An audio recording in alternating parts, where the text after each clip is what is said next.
Hello student, welcome to college study Delhi university. आज हम cover करने वाले हैं unit second of the advertising.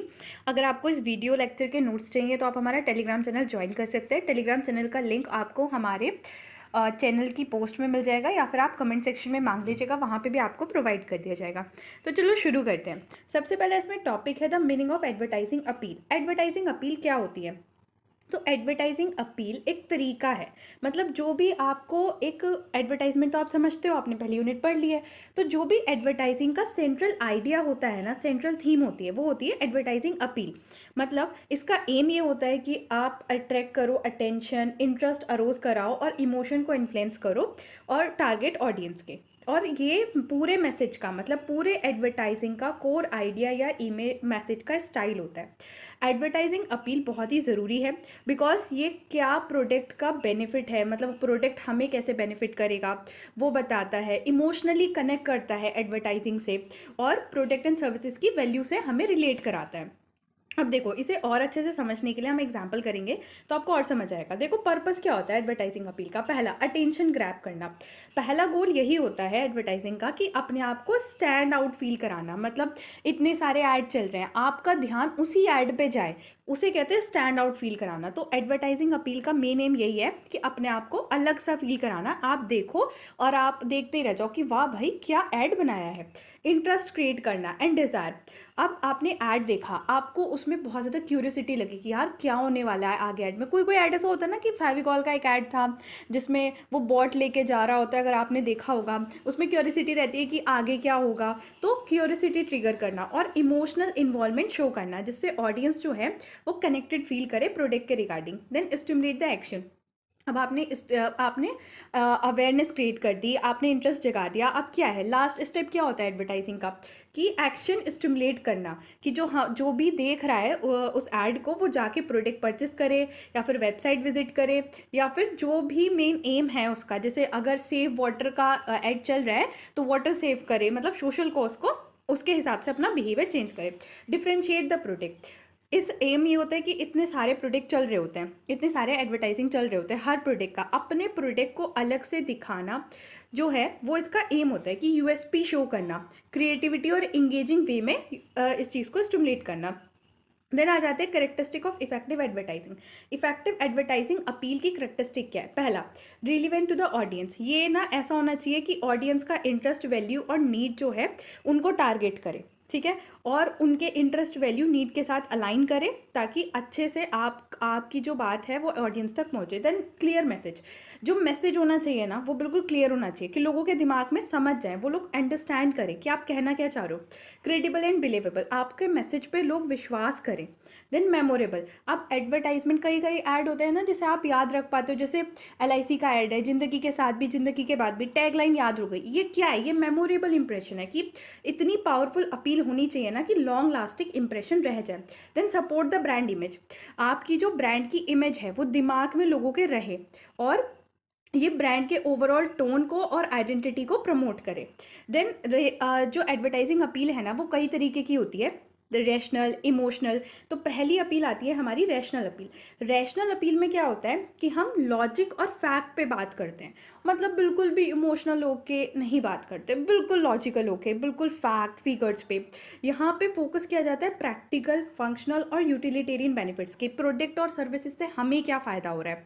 और ये बिल्कुल रीजनिंग, लॉजिकल और फैक्ट पे बेस होता है। इमोशन का तो इसे मतलब कोई फ़र्क ही नहीं पड़ता, इमोशन इसमें होते ही नहीं है। यहाँ पे ना लोगों को परसुएट किया जाता है कि आप हमारा सामान खरीदो, हाईलाइट करके कि कैसे हमारा सामान उनके लिए राइट चॉइस होगा। और ये ऑब्जेक्टिव और टेंजिबल इंफॉर्मेशन प्रोवाइड करता है।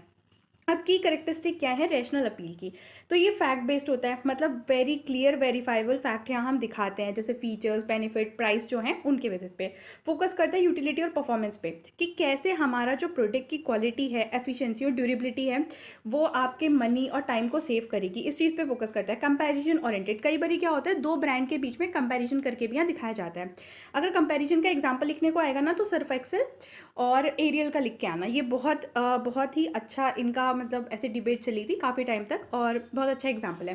Then objective decision making. यहाँ पे जो डिसीजन होता है ना वो बिल्कुल लॉजिकल और प्रैक्टिकलिटी पे बेस लिया जाता है यहाँ पे बिल्कुल भी इमोशंस पे ध्यान नहीं दिया जाता। जनरली ये इलेक्ट्रॉनिक और इंश्योरेंस कार वगैरह में यूज़ किया जाता है। कॉमन एलिमेंट्स क्या है रैशनल अपील के, कि फैक्ट और स्टैट इनमें होता है, चार्ट कंपैरिजन ग्राफ होता है, डेमोस्ट्रेट करता है प्रोडक्ट कैसे यूज़ किया जाता है, एक्सपर्ट्स के ओपिनियन और सर्टिफिकेट्स भी यहाँ लगाए जाते हैं ताकि लोग विश्वास करें, और प्राइस डिस्काउंट या वैल्यू प्रोपोर्शन दिया जाता है। अब एग्जाम्पल क्या है इसका, देखो जैसे बाय वन गेट वन का ऑफर है, तो ये क्या है, ये रैशनल अपील है कि अगर आप एक खरीदोगे तो दूसरे पे आपको फ़ायदा होगा। तो मैंने फैक्ट बता दिया कि आपको फ़ायदा कैसा होगा, एक खरीदोगे दूसरा फ्री मिलेगा, तो ये रैशनल अपील है। दूसरा, washing machine use 40% less water than other, तो मैंने ये फैक्ट बताया कि हमारी मशीन 40% कम वाटर यूज़ करेगी, तो this is the type of rational appeal. अब आ जाते हैं रैशनल अपील के टाइप पढ़ने के लिए। पहला है फीचर बेस्ड अपील। यहाँ पे हम अपने प्रोडक्ट का स्पेसिफिक फीचर या क्वालिटी दिखाते हैं, ठीक है, कि और ये दिखाते हैं कि कैसे हमारा प्रोजेक्ट जो है वो ज़्यादा बेटर है, सुपीरियर है दूसरे के कंपैरिजन में। इसका पर्पस क्या होता है, हाईलाइट करना कि what the product can do and how it is benefit to the user. Example, जैसे सैमसंग गैलेक्सी का फ़ोन है, तो वो क्या करते हैं, दिखा अपने फीचर्स को हाईलाइट करते हैं। जैसे 180 MP का कैमरा है हमारा, 108 MP का कैमरा है, ये सारी चीज़ें दिखाते हैं।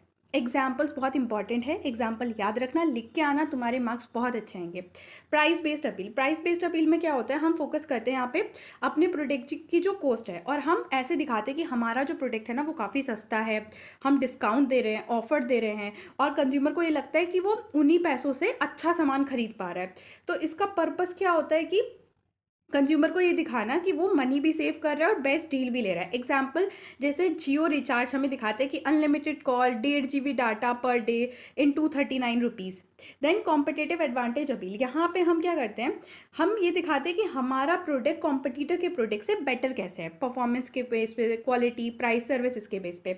इसका एम होता है कि कंज्यूमर को परसुएट करे, कि हम कंज्यूमर को परसुएट करें कि हमारा प्रोडक्ट सुपीरियर है, सबसे बेस्ट है। जैसे कि सर्फ एक्सेल और टाइड। सर्फ एक्सेल जो है वो साइड बाय साइड जब अपना ऐड दिखाता है ना, तो वॉशिंग टेस्ट भी करते हुए दिखाता है कि एक जो औरत है वो वॉश कर रही है, और वो बहुत अच्छे से, और वो क्लेम कर रही है कि बहुत अच्छे से दाग हटा दिया, बिल्कुल सफ़ेदी दिखा दी। तो that is the real example of competitive product. Then new product innovation या इनोवेशन अपील। ये क्या करता है, हमारा जो प्रोडक्ट है उसके जो यूनिक फीचर्स हैं उन पे हाईलाइट करते हैं कि हम अपने प्रोडक्ट पे इनोवेटिव फीचर्स लेके आए हैं, टेक्नोलॉजी नए लाए हैं। अभी कोई नया फ़ोन आया है ना, जो स्क्रीन उसकी बीच में से ऐसे फोल्ड हो जाता है, मुझे नाम नहीं पता बट मैंने देखा है लोगों के पास, वो बिल्कुल नया फीचर है और काफ़ी अट्रैक्टिव भी है, तो आप वो उसका एग्जाम्पल इसमें लिख के आ सकते हैं। जैसे एप्पल आईफोन लॉन्च अपने नए नए फीचर्स दिखाता है, या फिर electric vehicles by Tata Nova EV, जहाँ पे एडवर्टाइजर ऐसे बताता है कि इंडिया का favourite electric SUV with innovative in mobility. Then इसका फिफ्थ पॉइंट है product and service benefit appeal. ये सारे ना रैशनल अपील के ही पार्ट हैं। तो इसमें हम क्या दिखाते हैं कि प्रैक्टिकल बेनिफिट या आउटकम क्या मिल रहा है यूज़र को अगर वो हमारा प्रोडक्ट या सर्विस यूज़ कर रहा है।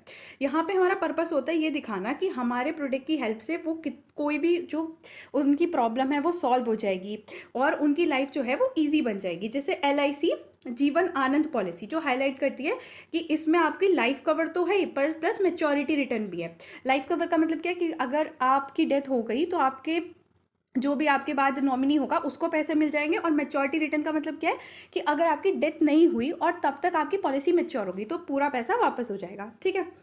Then durability, long life appeal. यहाँ हम क्या शो करते हैं कि हमारा प्रोडक्ट जो है वो लॉन्ग टाइम तक यूज़ होता है, बहुत ड्यूरेबल है, रिलायबल है, कि आप बहुत टाइम तक इसे यूज़ कर सकते हो। यहाँ पे हम कस्टमर को बताते हैं कि हमारा प्रोडक्ट जो की क्वालिटी इतनी अच्छी है कि भाई कई साल चलेगा, बहुत साल तक चलेगा।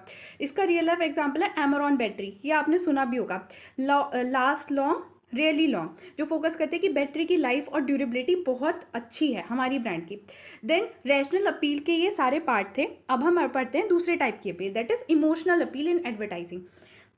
इमोशनल अपील क्या होती है, देखो रैशनल अपील में मैंने तुम्हें बताया कि हम सिर्फ फैक्ट्स पे ध्यान देते हैं, इमोशन को बिल्कुल साइड में रख देते हैं, बहुत लॉजिकली बात करते हैं। बट इमोशनल अपील में क्या होता है कि हम कनेक्शन क्रिएट करते हैं, वो भी स्ट्रॉन्ग इमोशनल कनेक्शन क्रिएट करते हैं, लॉजिकल आर्ग्यूमेंट को बिल्कुल ही साइड कर देते हैं, और जो फीलिंग्स हैं जैसे feelings, love, Joy, fear, sadness, guilt, pretty, even nostalgia, इसके थ्रू अपील करते हैं। आपने देखा होगा एक ऐड आता है, सर्फ एक्सेल का ही आता है, जिसमें एक छोटा बच्चा होता है, वो अपनी फ्रेंड की हेल्प कर रहा होता है साइकिल से नोट निकालने में, और उसके कपड़े गंदे हो जाते हैं, और फिर नीचे लिखा होता है दाग अच्छे हैं। वो क्या है, इमोशनल अपील है कि बच्चा हेल्प करते हुए दिखाया जा रहा रहा है, लोग कनेक्ट कर पा रहे हैं, है ना। तो this is called the emotional appeal. और ये ना बहुत ज़्यादा, अगर आपको इमोशनल अपील रहती है ना तो आपको बहुत जल्दी ये ऐड याद रहता है, जैसे कि मुझे रह गया, लेकिन मुझे फैक्ट बेस्ड ऐड इतने अच्छे से याद नहीं रहता, और सबके पास यही होता है, तो ये बहुत ही मेमोरेबल और रिलेटेबल होते हैं। अब इमोशनल अपील इफेक्टिव क्यों है? क्योंकि ह्यूमंस के डिसीजन ना हमेशा लॉजिक से नहीं चलते, वरना हम में और रॉबर्ट में कोई फर्क नहीं बचेगा। ह्यूमन के डिसीजन इमोशन से चलते हैं, और इमोशन जहाँ लग गए वहाँ हमने प्रोडक्ट खरीद लिया। अब ये रिमेंबर भी अच्छे से रहता है, ज़्यादा से ज़्यादा लोग इसे शेयर करते हैं, ब्रांड रॉयल्टी बिल्ड करने में हेल्प करता है, और डीपर कनेक्शन बिल्ड करता है। और इमोशनल अपील तब तो बहुत ज़रूरी होता है जब कंज्यूमर जो है कुछ भी सामान खरीद रहा होता है अपनी फैमिली, रिलेशनशिप्स, सोशल आइडेंटिटी या पर्सनल वैल्यू के लिए। अगर आप अपनी मम्मी के लिए कोई सामान खरीदने जाओगे तो आप ये देखोगे कि बस बेस्ट से बेस्ट खरीद लूँ, चाहे कितना ही महंगा हो, कुछ भी हो। तो this is called emotional appeal. कि फैमिली रिलेशनशिप के लिए जब आप कुछ खरीदते हो ना तो आप इमोशन से ही सोचते हो, लॉजिक से बहुत कम सोचते हो। अब इमोशनल अपील के कौन कौन से इमोशन हम यूज़ करते हैं? लव एंड अफेक्शन, प्यार वाली चीज़, ये जनरली फैमिली रिलेशनशिप या गिफ्ट रिलेटेड एड में दिखाया जैसे तनिष्क ज्वेलर्स यूज़ करते हैं, share your love with a diamond ring. Fear and safety, यहाँ पे क्या होता है, हम डेंजर या रिस्क दिखा के प्रमोट करते हैं सेफ्टी प्रोटेक्शन, जैसे don't drink and drive campaign, ये इंश्योरेंस कंपनी वाले यूज़ करते हैं कि फैमिली प्रोटेक्शन आप लो, ड्रिंक नहीं करो, तब ड्राइव मत करो, जॉय एंड हैप्पीनेस। यहाँ पे क्या दिखाया जाता है, एक हैप्पी मोमेंट, सेलिब्रेशन हो रहा है, कोई सक्सेस हो रहा है, जैसे कोका कोला ऐड करता है कि लोग जो है कोक शेयर कर रहे हैं और बड़े खुश हो रहे हैं, पता नहीं क्या मिल गया उन्हें हाथ में, ऐसे। गिल्ट, यहाँ पे ना लोगों को ये दिखाया जाता है कि ये जो काम हो रहा है ना, ये जो बुरा काम हो रहा है, इसके आप रिस्पॉन्सिबल हो, आप जिम्मेदार हो। जैसे कि ये जनरली डोनेशन वगैरह के लिए यूज़ किया जाता है, जैसे donation appeal, your 10 rupees can feed a hunger child and today. अभी मैं आपको इसके टाइप नहीं पढ़ा रही हूँ, अभी मैं बस ये पढ़ा रही हूँ कि कौन कौन से इमोशन यूज़ होते हैं, ठीक है। तो अगर आपको इमोशनल अपील की डेफिनेशन लिखने को आती है या आपको उसे एक्सप्लेन करने को आता है तो आप इमोशनल अपील लिख दोगे, फिर ये सारे इमोशंस आप वहाँ लिख सकते हो। और अगर आपके पास और टाइम है तो आप टाइप ऑफ इमोशनल अपील पे डिफाइन कर सकते हो, बट स्पेसिफिकली अगर इमोशनल अपील के टाइप लिखने को आता है तो आपको ये नहीं लिखना है, जो बाद में पढ़ाऊंगी वो लिखना है अभी।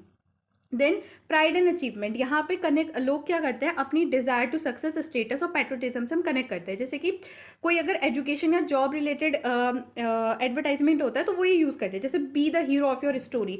जैसे अन अकेडमी दिखाती है कि भाई तुमने पढ़ लिया और तुम बहुत अच्छी जॉब पे तुम्हें मिल गए, एग्जाम क्रैक हो गया, सब बड़े खुश हैं। तो प्राइज और अचीवमेंट। नॉस्टैल्जिया भी यूज़ किया जाता है। नॉस्टैल्जिया मतलब कि आप अपनी पास्ट मेमोरी को याद कर रहे हो, चाइल्डहुड ट्रेडिशन। जनरली ये पार्ले जी ऐड है, पार्ले जी ऐड ऐसे करता है कि आपको पार्ले जी बहुत टाइम से चलता आ रहा है, ये पार्ले जी बिस्किट, तो ये क्या करता है, नॉस्टैल्जिक अपील करता है कि आप चाइल्डहुड से इसे यूज़ कर रहे हो, इस तरीके का। अब example of emotional appeal in a real life, real life example ये कुछ मैंने दे दिए हैं, ये आप पढ़ लेना। अगर डेफिनेशन लिख के आती है तो आप ऐसे ऐसे लिख सकते हो, ठीक है। अब आ जाता है type of emotional appeal. Emotional appeal दो तरह की है, पहली है पॉजिटिव इमोशनल अपील एंड दूसरी negative emotional appeal. Positive emotional appeal में आप क्या शो करते हो कि बहुत ही खुशी वाले emotion, love, happiness, pride, hope, inspiration, positive value आप दिखाते हो कि प्रोडक्ट जो है वो पॉजिटिव वैल्यू से एसोसिएट कर रहा है। पहला इसमें लव एंड अफेक्शन। देखो ये और ऊपर वाला कंटेंट आपको सेम ही लगेगा, बट ये है थोड़ा अलग अलग, बट हाँ सिमिलर ही है। लव एंड अफेक्शन अपील, ये जनरली ज्वेलरी गिफ्ट आइटम में यूज़ किया जाता है इमोशनल बॉन्ड शो करने के लिए लोगों के बीच में, जैसे तनिष्क ज्वेलर्स शादी, प्राइड, पेरेंट्स, इन लॉ वगैरह के बीच में चीज़ें दिखाता है। या फिर कैडबरी डेयरी मिल्क, कुछ मीठा हो जाए, जो बताता है कि जो चॉकलेट है वो लव और सेलिब्रेशन से एसोसिएट करती है। Then joy and happiness appeal, ये generally beverages, snack, travel and style product में यूज़ किया जाता है, और ये पॉजिटिव एक्सपीरियंस दिखाता है पार्टी एंड फेस्टिवल का। जैसे कि कोका कोला ऐड शो करता है कि लोग कोक शेयर कर रहे हैं और इंजॉय कर रहे हैं मोमेंट को, और इसकी वर्ड क्या रहता है, ओपन हैप्पीनेस, कि कोक खोलते वो कह रहे हैं open happiness. Then pride and achievement appeal, ये एजुकेशन, नेशनल कैंपेन या फिर करियर एड्स या स्पोर्ट ब्रांड में यूज़ किया जाता है। इसका पर्पस होता है इंस्पायर करना सेल्फ बर्थ के लिए, एम्बिशन या फिर नेशनल प्राइड के लिए। जैसे कि आर्मी रिक्रूटमेंट ऐड आपने देखे होंगे, do you have it in you, जहाँ पे आपका प्राइड जगाने की कोशिश करते हैं कि हाँ मैं भी अपने देश के लिए कुछ कर सकता हूँ, ठीक है। देन फोर्थ आता है होप एंड इंस्पिरेशनल अपील, ये हेल्थ केयर, इंश्योरेंस या फिर self help and corporate social responsibility campaign में यूज़ किया जाता है। यहाँ पे लोगों को इंस्पायर किया जाता है कि वो चैलेंज से ओवरकम कर सकते हैं और अपने ड्रीम को परस्यू कर सकते हैं। जैसे कि एयरटेल का गर्ल्स एजुकेशन ऐड में एक दिखाया जाता है कि एक गांव की लड़की है, वो सारे ऑब्स्टिकल्स को पार करते हुए, टूटे हुए पुल से पहाड़ी को क्रॉस करते हुए अपना स्कूल अटेंड कर रही है। ठीक है। देन आ जाता है negative appeal. Negative appeal second type है इमोशनल अपील का। इसमें क्या होता है कि कंसर्न, वार्निंग और रिमाइंडर दिया जाता है कि अगर आप ऐसा काम नहीं करोगे, अगर आप प्रोडक्ट यूज़ नहीं करोगे तो कुछ बुरा हो सकता है। जैसे इंश्योरेंस वाले यूज़ करते हैं कि अगर आप इंश्योरेंस नहीं कराओगे तो कल के दिन को कुछ आपको कुछ हो गया तो जिम्मेदारी कौन लेगा। तो मतलब डर पैदा करके अपने प्रोडक्ट को बेचते हैं। तो इसमें पहला आता है फियर अपील। ये health insurance safety public service announcement में यूज़ किया जाता है। जैसे कि रोड सेफ्टी कैंपेन है, डोंट ड्रिंक एंड ड्राइव, जो रियल एक्सीडेंट फोटेज दिखाई जाती है और लोगों को कहा जाता है कि आप ड्रिंक करके ड्राइव मत करो। दूसरा कैंसर का ऐड। यहाँ पे क्या दिखाया जाता है, देखा है, फेफड़े खराब हो जाते हैं, लंग्स खराब, लंग्स दिखाते हैं और सबको बोलते हैं कि धूम्रपान सेहत के लिए हानिकारक है। हाँ, यही टैगलाइन होती है ना। तो यहाँ क्या शो किया जाता है कि आपको नहीं करना है, स्मोकिंग नहीं करना, टबैको यूज़ नहीं करना। Anxiety and guilt appeal. यहाँ पे क्या होता है कि ये generally charity appeal, hygiene product या सोशल ऐड के लिए यूज़ की जाती है। लोगों को बहुत ही रिस्पॉन्सिबल और गिल्ट में डाल दिया जाता है कि आप ये काम नहीं कर रहे हो, इसीलिए दुनिया की सारी चीज़ें खराब हो रही हैं। जैसे कि सेव द चाइल्ड एड, जहाँ पे टैगलाइन होती है every 30 second a child die of hunger, help now. ठीक है। या फिर सैनिटरी नैपकिन का ऐड होता है, विस्पर या सेफ्टी का, वो सब। देन आ जाता है, जैसे एक आपका हो गया rational appeal, then emotional appeal, फिर आता है आपका मोरल अपील। मोरल अपील में क्या होता है कि एडवर्टाइजिंग जो है, यहाँ पे जो एडवर्टाइजमेंट होते हैं वो ऑडियंस के एथिक्स से, ड्यूटी या रिस्पॉन्सिबिलिटी से के साथ एसोसिएट करते हैं। यहाँ पे कंज्यूमर को इनकरेज किया जाता है कि वो सही काम करे, सही डिसीजन ले। मतलब अपनी, कहते हैं ना कि आत्मा की बात सुनो, आपकी आत्मा आपको हमेशा गलत करने से रोकती है, ये बस आत्मा से कनेक्ट करने की कोशिश करते हैं यहाँ पे। ये पर्पस क्या होता है कि ये सेंस ऑफ ड्यूटी, कंपेंशन और रिस्पॉन्सिबिलिटी आपके अंदर जगाने की कोशिश करते हैं। ठीक है। जैसे स्वच्छ भारत अभियान, जो वहाँ पे सिटीजन को कहा जाता है कि अपनी सराउंडिंग को क्लीन रखो, clean India is the responsibility of every citizen. Save water campaign, जहाँ पे कहा जाता है कि वाटर सेव करो और लाइफ सेव करो। ठीक है। Then sex appeal. यहाँ पे क्या होता है कि सेंसुअलिटी या रोमांटिक विजुअल्स को यूज़ करके यूज़र की अटेंशन ग्रैब करी जाती है और इसका पर्पस होता है कि आपके फिजिकल और इमोशनल डिज़ायर को बढ़ाना, मतलब उन्हें स्टिमुलेट करना और अपनी प्रोडक्ट को बहुत ही ग्लैमरस दिखाना। जनरली ये परफ्यूम या कॉस्मेटिक प्रोडक्ट में यूज़ किया जाता है। जैसे कि एक्स डिओड्रेंट ऐड है, जहाँ पे ऐसे कि परफ्यूम लगाया और लड़की एकदम ऐसे कि बहुत ही खुश हो गई देख के कि भाई परफ्यूम की स्मेल बहुत अच्छी है। वो सारे ऐड इसमें यूज़ किए जाते हैं। ज़ारा परफ्यूम ऐड वगैरह इसे यूज़ करते हैं। Reminder appeal. रिमाइंडर अपील इसलिए यूज़ किया जाता है ताकि लोगों के दिमाग में रेनफोर्स किया जा सके, बार बार ये बात डाली जा सके कि ये वाला प्रोडक्ट भी एग्जिस्ट करता है और ये वाला प्रोडक्ट बहुत अच्छा है। ठीक है। Fresh in the consumer mind, specially जो मेच्योर या एस्टैब्लिश ब्रांड होती हैं, जैसे कि जो डेली एफएमसीजी प्रोडक्ट होता है हमारे, टूथपेस्ट, बेवरेज, सोप वगैरह, वो इसका यूज़ करते हैं। इसका एग्जाम्पल दे रखा है, जैसे कोलगेट टूथपेस्ट ऐड, वो कहता है, ये मैसेज को बार बार रिपीट करता है, brush twice a day with a Colgate to keep the brand top of the mind. 2 minute में मैगी, सिंपल कैची रिमाइंडर, ताकि आप रेगुलरली इसे यूज़र को ध्यान रहे एकदम कि हाँ जी, मैगी नाम की एक ब्रांड है और बड़ी बढ़िया ब्रांड है, मेरे को उसे यूज़ करना है। Then musical appeal. Musical appeal क्या करती है, सॉन्ग, बैकग्राउंड स्कोर या रिदम का यूज़ करके आपका अटेंशन ग्रैब करती है और आपको, आपके लिए वो जो ऐड है वो मेमोरेबल बनाती है। जनरली यहाँ क्या होता है, साउंड और मेलोडी वॉइस का यूज़ किया जाता है आपके अटेंशन ग्रैब करने के लिए। जैसे कि निरमा वॉशिंग पाउडर निरमा, अगर इसे एक साथ पढ़ो ऐसे, वॉशिंग पाउडर निरमा, कितना ऐसे जिंगल वर्ड लग रहा है ना कि सुनने में बड़ा बढ़िया, बस यही करती है ये। ठीक है। Then transformation appeal. Transformation appeal में ये दिखाया जाता है कि अगर आपने ये प्रोडक्ट यूज़ कर लिया ना हमारा, तो आपकी तो ज़िंदगी बदल जाएगी, change their experience, better life style, personality he change हो जाएगी।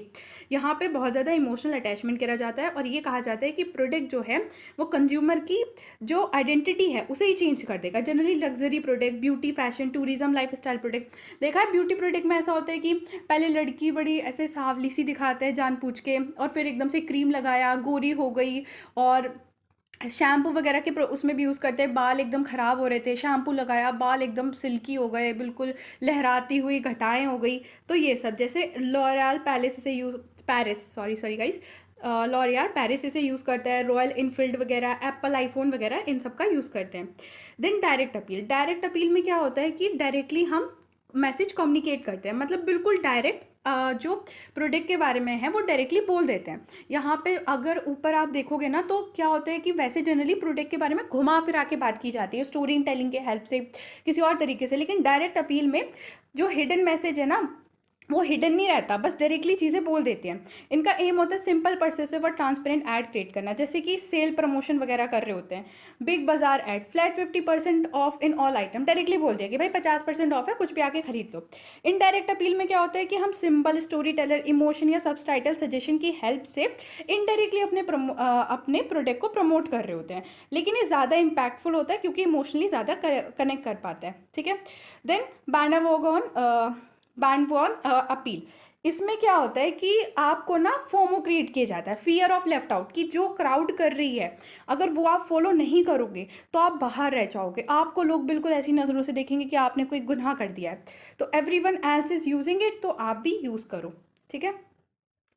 इसका एग्जाम्पल दे रखा है जैसे Pepsi, the choice of the new generation, ऐसे करके ऐड वगैरह यूज़ होते हैं। अब आपका ना सेकेंड यूनिट के अंदर ही एक और टॉपिक है, मीनिंग ऑफ एडवर्टाइजिंग कॉपी। अब हम एडवर्टाइजिंग कॉपी के बारे में पढ़ेंगे। तो एडवर्टाइजिंग कॉपी रिटन या स्पोकन कंटेंट होता है एडवर्टाइजमेंट का, मतलब जो भी ऐड आपको डिलीवर करना है ना, जब उसे आप लिखते हो, रिटन फॉर्म में आप बनाते हो, तो वो आपका एडवर्टाइजिंग कॉपी होता है। ठीक है। इसके अंदर heading, body text, slogan, tag line, call to action सब कुछ ये होता है ताकि आपको परसुएड किया जा सके, इन्फॉर्म किया जा सके, या फिर आपको इन्फ्लुएंस करा के प्रोडक्ट को परचेस किया जा सके, करवाया जा सके। एडवर्टाइजिंग कॉपी के अंदर एक्चुअल कंटेंट होता है and the message of the ad का जो भी मैसेज है, जो भी मैसेज आप रेडियो पे सुनते हो, आप टेलीविजन पे देखते हो, उसे पहले किसी ने लिखा तो होगा ना, वही लिखावट जो होती है उसे एडवर्टाइजिंग कॉपी कहा जाता है। ठीक है। ऑब्जेक्टिव क्या होता है एडवर्टाइजिंग कॉपी के, क्यों ये बनाया जाता है, इन्फॉर्म करने के लिए कस्टमर्स को, उन्हें परसुएट करने के लिए कि वो फटाफट जाके सामान खरीद ले, अपने प्रोडक्ट को दूसरे ब्रांड से डिफ्रेंशिएट करने के लिए, आपके दिमाग में हमेशा के लिए उस ऐड को बसाने के लिए, और आपका ट्रस्ट बिल्ड करने के लिए अपने प्रोडक्ट और ब्रांड के रिगार्डिंग। अब क्या क्या स्टेप है एडवर्टाइजिंग कॉपी को बनाने में। तो पहला स्टेप आता है कि आपको टारगेट ऑडियंस को समझना है। आपको ये समझना होगा कि आप कौन से कस्टमर के लिए ऐड बना रहे हो, उनकी एज क्या है, उनका gender, preference, income, problem, motivation, सब कुछ समझना है। जैसे add for baby product will use a soft tone, caring language and mother baby imaginary. अगर कोई बच्चे के लिए प्रोडक्ट बना रहा है तो आपने देखा जॉनसन बेबी का ऐड, एक माँ दिखाई जाती है, बहुत प्यारा सा बच्चा दिखाया जाता है, कितने प्यारी सी टोन यूज़ की जाती है। तो वही आपको समझना है कि आप किसके लिए ऐड बना रहे हो। Then setting a message objective, decide करना कि आपके ऐड का ऑब्जेक्टिव क्या है। आपको कंज्यूमर को इन्फॉर्म करना है अपने प्रोडक्ट के बारे में, रिमाइंड कराना है, ऑलरेडी प्रोडक्ट है बट रिमाइंड कराना है, परसुएट करना है, रेनफोर्स करना है कि ऑब्जेक्टिव क्या है, वो आपको डिसाइड करना होता है। देन सेंट्रल थीम आपको डिसाइड करनी होती है। सेंट्रल थीम मतलब इमोशनल रखना है, रैशनल रखना है, जो अभी हमने सब ऊपर पढ़ा ना, इमोशनल, रैशनल और मॉरल वगैरह, वही सब आपको सेंट्रल थीम यहाँ पे देखनी होती है। देन फिर आपको लिखनी होती है कॉपी एलिमेंट, मतलब एडवर्टाइजिंग कॉपी के जो एलिमेंट्स हैं ना वो लिखने होते हैं। देखो आपके ना सिलेबस में एडवर्टाइजिंग कॉपी के एलिमेंट डिटेल में भी पढ़ने हैं, तो ये मैंने डिटेल दे दी है, बट ये अभी हम बाद में अभी फिर से पढ़ेंगे इनको, क्योंकि वरना मैं आपको ये पढ़ाने बैठूंगी तो आप ये भूल जाओगे कि अभी हम कौन सा टॉपिक पढ़ रहे हैं। अभी हम ये पढ़ रहे हैं कि प्रोसेस क्या है बनाने का। ठीक है। स्टेप है कि हमें लेआउट और विजुअल डिज़ाइन करने होते हैं। अब हम ऐड जब बनाते हैं तो हम कोई सी इमेज यूज़ करते हैं, कलर, फ़ॉन्ट, लोगो यूज़ करते हैं, तो इन सब को किस तरीके से अरेंज करना है वो सब हम इसमें डिसाइड करते हैं। हमें बैलेंस रखना पड़ता है टेक्स्ट और विजुअल के बीच में कि कितनी इमेज दिखानी है, कितना टेक्स्ट होना चाहिए। फिर हम जो है इस ऐड की कॉपी जब बन जाती है इसे टेस्ट भी करते हैं कि कम्युनिकेट कर रहा है चीज़ें या नहीं क्लियरली। A/B टेस्टिंग यूज़ करते हैं डिजिटल मीडिया में, और फीडबैक कलेक्ट करते हैं, और अगर कोई भी चेंज करना होता है तो फिर चेंजेस भी करते हैं, और इसी के साथ आपका ऐड तैयार हो जाता है। अब हम जाएंगे ऊपर और अब हम पढ़ेंगे element of the advertising copy. Advertising copy के एलिमेंट्स को अब हम पढ़ेंगे। ठीक है। तो यहाँ से ये हो गया है आपका शुरू। Okay. Main element of print advertising copy. देखो आपकी जो गाइडलाइंस है ना, वहाँ पे सिर्फ प्रिंट एडवर्टाइजिंग कॉपी के एलिमेंट ही पढ़ने हैं, तो मैं आपको सिर्फ टू द पॉइंट ही पढ़ा रही हूँ, सिलेबस के बेफालतू पढ़ के कोई ज़रूरत है नहीं, क्योंकि पढ़ना तुम्हें सिर्फ पेपर के लिए। सबसे पहले आती है हेडलाइन। हेडलाइन जो है वो टेक्स्ट की पहली लाइन होती है, और ये सबसे बड़ा इंपॉर्टेंट चीज़ होती है ग्रैब करने के लिए अटेंशन। अगर किसी की हेडलाइन अच्छी नहीं है तो आप आगे का ऐड जो है वो पढ़ोगे नहीं। तो ये रीज़न देती है रीडर्स को कि वो फर्दर रीड करें। ठीक है, इसका पर्पस क्या होता है कि इमीडिएटली अटेंशन ग्रैब कर लेना, की बेनिफिट या आइडिया एकदम से बता देना, और रेस्ट ऑफ द ऐड की टोन सेट करना। जैसे कि आपकी हेडलाइन है save 50% on all winter jacket. अब आपने देखा कि भाई फ़ायदा हो रहा है, चलो आगे का ऐड पढ़ते हैं। अगर यहीं पे आपको कुछ ऐसी घिसी पिसी हेडलाइन मिल रही तो आप आगे का पढ़ते ही नहीं। देन आ जाता है इसका एग्जाम्पल्स, जैसे नाइक हेडलाइन यूज़ करते हैं, there is no finish line. अब आपको कुछ इसमें कुछ खास समझ तो नहीं आया, इंटरेस्ट जग गया, लेकिन कि क्या है आगे का पढ़ेंगे अब। सब हेडलाइन, दूसरा पॉइंट है सब हेडलाइन। सब हेडलाइन क्या होती है? हेडलाइन के जस्ट नीचे जो लिखा होता है ना टेक्स्ट, उसे सब हेडलाइन कहते हैं। ठीक है, और ये जो हेडलाइन है इसको एक्सप्लेन करती है और ज़्यादा अच्छे से। इसका एग्जाम्पल क्या है? जैसे हेडलाइन लिखा है थिंक स्मॉल, लेकिन सब हेडलाइन लिखा है it's a car that changing America, और ये वॉल्क्सवैगन की हेडलाइन है। ठीक है, फिर आता है तीसरा पॉइंट बॉडी कॉपी, मतलब मेन टेक्स्ट, जो मेन रिटर्न कंटेंट होता है ना ऐड का, वो बॉडी कॉपी होती है। इसके अंदर डिटेल एक्सप्लेनेशन होती है, इमोशनल अपील होती है। ये एक्सप्लेन करती है प्रोडक्ट के फीचर बेनिफिट, एड्रेस करती है कि क्या क्या नीड हमारा प्रोडक्ट आपका फुलफिल कर रहा है, हमारी सर्विस आपको दे रही है, और कन्विंस और परसुएट भी करती है। कॉमन टेक्निक इसमें कौन कौन सी यूज़ होती है? स्टोरी टेलिंग, की फीचर्स हाईलाइट किए जाते हैं, टेस्टिमोनियल्स, मतलब कि सर्टिफिकेट वगैरह लगा दिए जाते हैं ताकि लोग जो है विश्वास करें कि हाँ ये यहाँ से सर्टिफाई है, यहाँ से सर्टिफाई है। जैसे डव का रियल ब्यूटी ऐड है तो उसकी बॉडी कॉपी कैसे होगी? ऐसे होगी। इतना सब कुछ, मतलब क्या क्या उसमें होगा, एग्जाम्पल है, रोक के पढ़ लेना। ठीक है, फिर आता है टैग और स्लोगन। टैग लाइन या स्लोगन, हर आपने देखा होगा किसी की भी कोई भी ब्रांड हो उसकी एक टैग लाइन ज़रूर होती है, और यही सबसे इंपॉर्टेंट होती है क्योंकि ये ब्रांड की एसेंस होती है। आपको यही याद रहती है, जनरली पूरा ऐड आपको याद नहीं रहता, बट जो टैग लाइन है ना वो दिमाग में रह जाती है। तो ये क्या करता है? ब्रांड की आइडेंटिटी को बार बार आपको याद कराता है और इमोशनल कनेक्शन बनाता है। जैसे कि BMW की ultimate driving machine. Then call to action, call to action इसका नेक्स्ट जो है इसमें पॉइंट है। कॉल टू एक्शन क्या करता है? आपको ये बताते हैं कि अब आपको क्या करना है, पूरा ऐड तो पढ़ लिया, अब क्या करना है। रीडर को बताते हैं what to do the next, जैसे उसको इंकरेज करते हैं कि अभी जाके फटाफट प्रोडक्ट हमारा खरीद लो, या अभी जाके रजिस्टर कर दो। ठीक है, जैसे कि इसका एग्जाम्पल क्या है? विजिट अवर स्टोर टुडे, आज ही जाके स्टोर पे विजिट करो, फटाफट खरीद लो, scan the QR code to learn more. Visual elements, अब ऐड के अंदर सिर्फ टेक्स्ट होगा तो कोई पढ़ेगा भी नहीं, विजुअल एलिमेंट्स भी होते हैं, तो वो भी हमारे इसके एलिमेंट्स में आते हैं। जैसे फोटो, इलिस्ट्रेशन, डिज़ाइन एलिमेंट्स जो सपोर्ट करते हैं मैसेज को और अटेंशन अट्रैक्ट करने में हेल्प करते हैं। ये क्या करते हैं? विजुअल मोनोटोनी, मतलब क्या होता है कि पूरा पूरा टेक्स्ट लिखा है तो आप परेशान हो जाओगे, देख तो पढ़ने का मन भी नहीं करेगा, उस मोनोटोनियस को तोड़ते हैं। और प्रोडक्ट का यूज़ भी शो करते हैं कि कैसे प्रोडक्ट यूज़ हो रहा है। मूड क्रिएट करते हैं कि हाँ आपने एक ऐड देखा और वो बड़ा ही ना हंसी मजाक वाला ऐड था तो आप खुश हो गए। ठीक है, तो मूड क्रिएट करता है। इसका एग्जाम्पल है जैसे कि आईफोन आईपॉड ऐड, जहाँ पे एक बंदा दिखाया जाता है जो वाइट ईयरबड लगा रहा है और जो उसका बैकग्राउंड है वो बहुत ही ब्राइट कलर्ड का है, तो आप देख के एकदम खुश हो जाओगे, ब्राइट कलर्ड वाइट ईयरफोन, बहुत ही अट्रैक्टिव लगता है। ठीक है, then logo and the brand name and logo identify करने में हेल्प करते हैं कि ये ऐड दिया किसने है, इसका जो ब्रांड रिकॉग्नाइजेशन है वो इंक्रीज करता है। ये जनरली बॉटम या टॉप ऑफ द कॉर्नर पे होता है, जैसे कि मैकडोनल्ड का ये लोगो लगाया जाता है, गोल्ड आर्क लोगो बॉटम के अंदर। Then contact information and legal copy, यहाँ पे क्या होता है? वेबसाइट, फ़ोन नंबर या सोशल मीडिया हैंडल्स की डिटेल होती है, या फिर अगर लीगली कोई डिस्क्लेमर देना होता है तो वो भी देते हैं। जैसे कि किसी ऐड में ना हाँ जैसे आपका वो इन्वेस्टमेंट वाले ऐड होते हैं म्यूचुअल फंड्स के, तो वहाँ पे आपको लीगली टैगलाइन देनी होती है, नीचे एक वार्निंग देनी होती है कि आप ध्यान से इन्वेस्टमेंट करें, ऐसा कुछ बोलते हैं ना वो, कि बहुत ज़्यादा रिस्क है तो सोच समझ के करें, बट वो इतनी जल्दी जल्दी बोल देते हैं ना कि लोगों को समझ ही नहीं आता, जैसे मेरे को नहीं आ रहा तो याद ही नहीं है। ये क्या करता है? क्रेडिबिलिटी प्रोवाइड करता है। फॉलो अप देता है, अलाउ करता है यूज़र को कि वो आपको फॉलो अप करे या बाय करें, और ये रेगुलेटरी रिक्वायरमेंट में मीट करता है।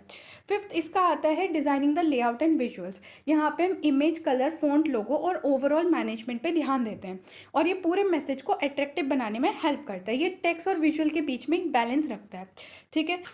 तो इसी के साथ तुम्हारे सारे एलिमेंट ख़त्म हो जाते हैं। अब हम चलते हैं नेक्स्ट टॉपिक पे।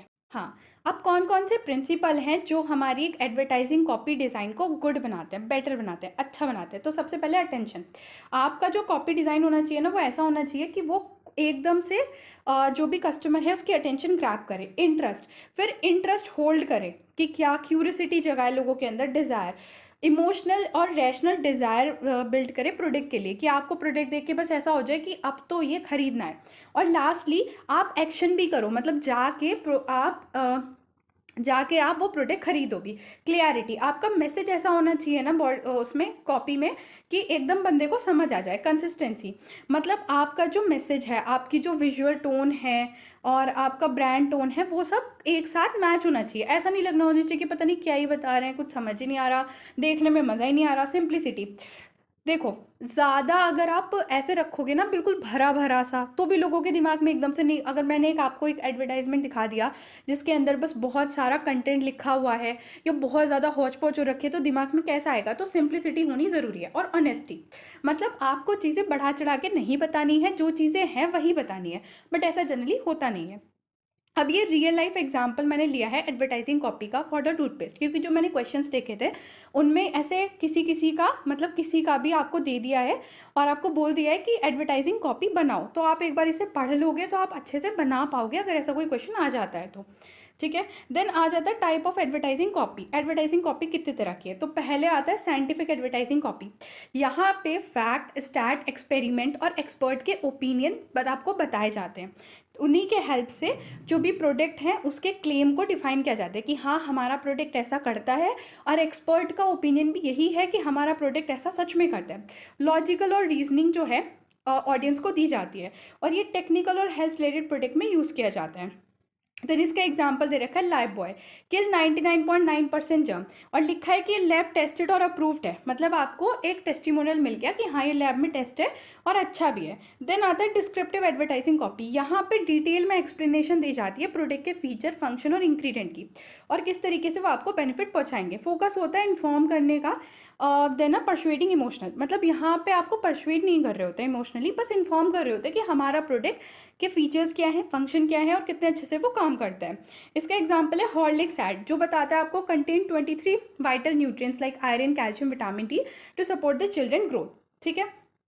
अब नेक्स्ट आता है हमारा narrative advertising copy. Narrative advertising copy क्या होता है, आपको स्टोरी की हेल्प से या इंसिडेंट की हेल्प से ब्रांड का मैसेज आप तक पहुंचाता है। ये रिलेटेबल सिचुएशन क्रिएट कर देता है ताकि आप इमोशनली कनेक्ट हो जाओ प्रोडक्ट से, ठीक है। ये स्टोरी टेलिंग फॉर्मेट यूज़ करता है, इसके अंदर करेक्टर, सिचुएशन, इमोशन होते हैं, इमोशनल इंगेजमेंट बिल्ड करता है, और ऑफन किसी मॉरल या ब्रांड के मैसेज के साथ एंड होता है ये। जैसे सर्फ एक्सल का ऐड है, a child help is friend even if it meant getting ready. ये जो वही वाला ऐड मैं बता रही थी कि छोटा सा बच्चा हेल्प कर रहा है अपने फ्रेंड को, भले ही उसके कपड़े गंदे हो रहे हैं, और एंड में कह दिया दाग अच्छे हैं, ठीक है। फिर नेक्स्ट आ जाता है हमारा ह्यूमरस एडवर्टाइजिंग कॉपी। यहाँ पे क्या होता है, फनी लैंग्वेज, जोक या क्लेवर सिचुएशन को यूज़ किया जाता है आपकी अटेंशन ग्रैब करने के लिए और आपको याद रखवाने के लिए कि देर तक आपको ये ऐड याद रहे, ठीक है। यहाँ पे कॉमेडी, एंटरटेनमेंट का यूज़ किया जाता है, मूड को लाइट अप किया जाता है। एग्जाम्पल है इसका जैसे फेविकॉल का ad, showing blade sitting on a bus roof stuck due to Fevicol tagline. Fevicol का जोड़ है, टूटेगा नहीं, याद आ रहा होगा आपको ये फेविकॉल का ऐड, ठीक है। देन नेक्स्ट आ जाता है टेस्टिमोनियल एडवर्टाइजिंग कॉपी। यहाँ पे क्या होता है कि लोगों के जो सेटिस्फाइड कस्टमर हैं उनके कोड्स, उनके इंडोर्समेंट की हेल्प से, या फिर सेलिब्रिटी जो हैं जो प्रमोट करते हैं प्रोडक्ट, उनके हेल्प से प्रोडक्ट को प्रमोट किया जाता है और आपको विश्वास दिलाया जाता है कि हाँ ये प्रोडक्ट आपके लिए बेस्ट है, ठीक है। इसका एग्जाम्पल है प्रोटिक स्किन ब्रांड, जहाँ पे क्या होता है कैटी पेरी को यूज़ किया जाता है और वो कहती है protect change my skin and my life, I am so glad to found it. तो कैटी पेरी के जितने भी फ़ैन होंगे दे मस्ट बी लाइक कि कैटी पेरी ने बोल दिया सच है, मतलब उसके स्किन जो इतनी प्यारी और अच्छी है उसका कारण तो यही है। अब मैं भी यही वाले स्किन ब्रांड के प्रोडक्ट यूज़ करूँगी, ठीक है। देन डायलॉग एडवर्टाइजिंग कॉपी, यहाँ पे क्या होता है, टू या मोर करेक्टर्स को ऐसे खड़ा कर दिया जाता है या मतलब किसी भी सिचुएशन में, और वो लोग आपस में बात कर रहे होते हैं प्रोडक्ट के रिगार्डिंग, तो रियल लाइफ सिनेरियो क्रिएट करते हैं और ये रियल वर्ल्ड कॉन्वर्सेशन की मिमिक, मतलब उसके जैसा सिनेरियो क्रिएट किया जाता है, जैसे कि यहाँ पे मैंने एग्जाम्पल भी दिया है। देन आ जाता है कंपैरेटिव एडवर्टाइजिंग कॉपी, यहाँ पे क्या होता है कि एक ब्रांड को डायरेक्टली दूसरी ब्रांड से कंपेयर किया जाता है और मेरी ब्रांड सुपीरियर है ये चीज़ दिखाई जाती है। ओके, जैसे पेप्सी और कोका कोला, जहाँ पे पेप्सी ने ये दिखाया था कई सारे ऐड में कि लोगों के आंखों पे पट्टी बंधी हुई है और उन्हें कोका कोला और पेप्सी पिलाई गई और उन्हें पेप्सी ज़्यादा पसंद आ रही है कोका कोला के ऊपर, ठीक है। देन डिस्ट्रप्टेड एडवर्टाइजिंग कॉपी, यहाँ पे क्या होता है कि जो ट्रेडिशनल फॉर्मेट या एक्सपेक्टेशन है ना ऐड की, वो ब्रेक कर दी जाती है और बिल्कुल सरप्राइज या शॉकिंग एंटरटेनमेंट जो है वो प्रोवाइड किया जाता है। अभी मैंने यहाँ पे एग्जाम्पल दे दिया है इस वाले ऐड का, आप इसे पढ़ लेना, आपको समझ आ जाएगा। और इसी के साथ आपकी सेकेंड यूनिट भी कंप्लीट हो गई है और आपकी थर्ड और फोर्थ यूनिट भी अब जल्दी आ जाएगी।